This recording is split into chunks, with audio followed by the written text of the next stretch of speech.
नमस्कार. मितालीज किचन मध्ये आपल्या सगळ्यांचं खूप मनापासून स्वागत. आलू मटार ही सगळ्यांची आवडती भाजी आहे.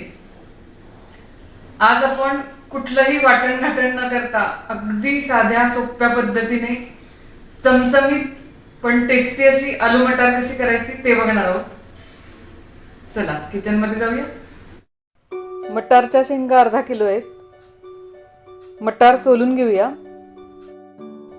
एक कांदा, एक टोमॅटो आणि मीडियम साईजचे हे 2 बटाटे आहेत. बटाटे यापेक्षा छोटे असतील तर 4 घेतले तरी चालतील. टोमॅटो आणि कांदा बारीक चिरून घेऊया. बटाटेही बारीक चिरून घेऊया. कांदा, टोमॅटो, बटाटे चिरून घेतलेले आहेत. कढईत 2 टेबलस्पून तेल.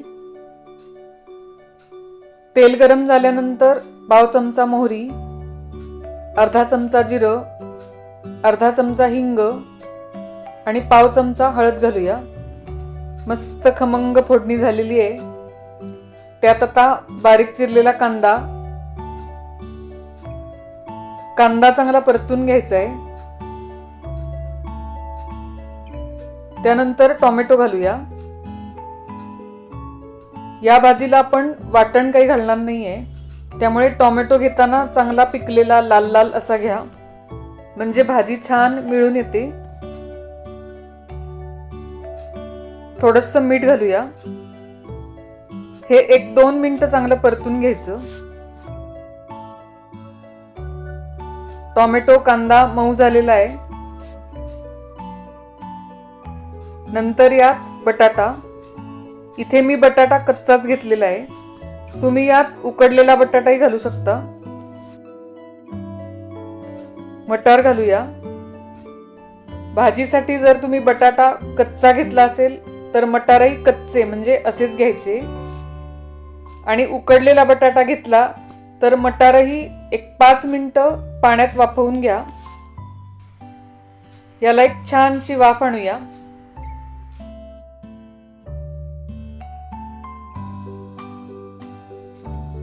भाजीचा पिवळा, हिरवा, लाल असा एकत्रित रंग किती छान दिसतोय बघा. यामध्ये बाकीचं साहित्य घालूया. तिखट 2 चमचे, गोडा मसाला 1.5 चमचा, थोडंसं मीठ. याआधी टोमॅटोतही आपण थोडंसं मीठ घातलेलं आहे. आणि 2 चमचे बारीक चिरलेला गूळ. यामुळे भाजीला खूप छान चव येते. व्यवस्थित मिक्स करून घेऊया. ही भाजी थोडीशी तिखट चमचमीत अशी खूप छान लागते, पण तिखट तुमच्या आवडीनुसार तुम्ही कमी जास्त घालू शकता. वाटण नसल्यामुळे ही भाजी पटकन तयार होते आणि चवीला अप्रतिम लागते. सकाळी गडबडीच्या वेळी तुम्ही डब्यासाठी पटकन अशी भाजी करू शकता, किंवा अचानक कोणी पाहुणे आले तरी पटकन ही भाजी करू शकता.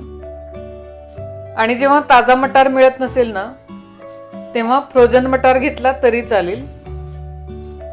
थोडंसं पाणी घालायचे. बाजूला मी गरम पाणी करायला ठेवलेलं होतं, ते गरम पाणी घालूया. ही भाजी तुम्हाला पातळसर हवी असली तर अजून थोडं जास्त पाणी घातलं तरी चालेल. भाजी शिजतानाच थोडी बारीक चिरलेली कोथिंबीर घालूया. आणि आता एक 10-15 मिनिटं झाकण ठेवून भाजी मस्त शिजू द्यायची.